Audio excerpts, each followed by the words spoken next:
cross to bear this evening. Jacques Duitis, what a record he finishes this season with. Just got on in time to win his 145th Currie Cup cap this evening. He passed Helcott Miller's all-time appearance record earlier in the campaign. France Day, you can't say enough about what he's meant to this team over the past 2 weeks. Only 2 appearances after returning from injury in a semi-final and a final.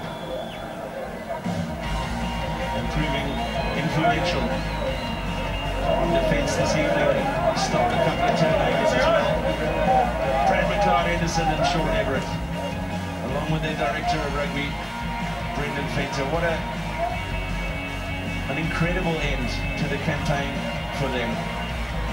Started with a jittery loss against the Griquas at home in Durban, but then they built in confidence. They won some very tight games, and they just kept believing.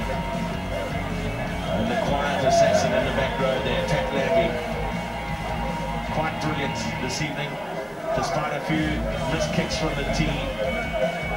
Just brilliant out of hand. We heard Currie say now they got pinned in their home half. That was down to Lambie. Here's the winning captain with a Egan, leading up to this week, you embraced the underdog tag and you fooled all of us. Job well done today. Yeah, I think so. I mean, first I want to say to Dion and his guys, they've had an outstanding season. I mean, going unbeaten is a feat in itself. I think 2 quality teams came out here today, and you know we hit our straps when it counted, and you know they can be proud of the season that they have, and yeah. And secondly, I just want to thank all the supporters that have come out.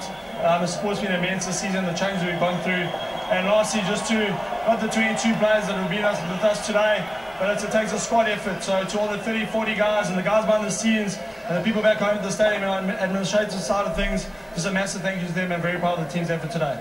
Talk about this team, new changes in terms of coaching staff earlier on. There was a bit of a panic, you lost your very first game, and the one that mattered today you pulled through. Yeah, not an ideal start to lose our first game, but at the end of the day, like I said to you, we were on an upward curve in the way we're performing, and you know, we peaked at the right time, and I think a couple of big players today had big games, and you need that in finals. Job well done today, and congratulations for the champions of the 2013 ABSA Currie Cup final. Cheers, thank you.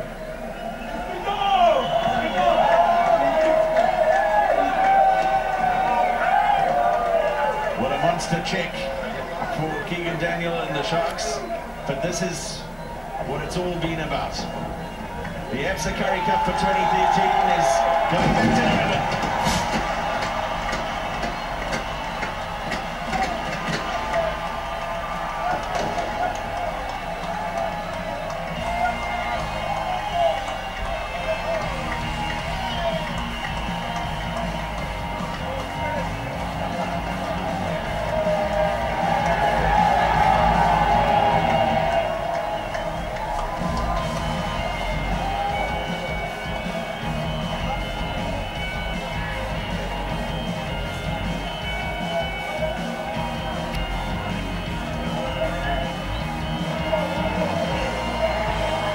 Champions in 2010, losing finalists in 2011 and 2012.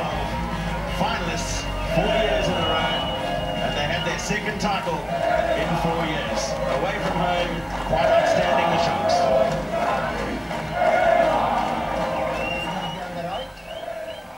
Well, they don't sing terribly well, but they know how to play rugby and play winning rugby in the matches that count. 11 unbeaten games for Western Province this season.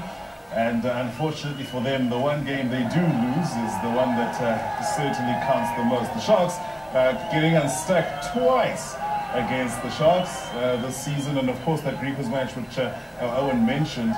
But Nick, it's been a phenomenal performance by the Sharks. They made Province play the type of rugby that we haven't generally seen them play, playing from deep in their own half, and it just didn't go well. I think tactically they got it spot on. You know, one thing we noticed right at the beginning of the game was the inability of the Stormers scrum off to play as a sweeper, first of all. So a lot of the chips over the back line, little chips by the scrum off, the Natal Sharks scrum off over the back line, they got a lot of percentage, got to go forward for that.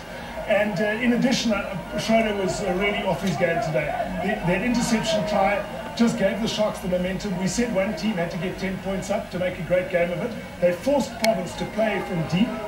Their defence was excellent. I thought that obviously Francois Steyn was fantastic, but Peter Steph du Toit was really a deserved man of the match. And it was so nice that we highlighted him before as a player to watch, because he was magnificent today. He really deserved all the credit.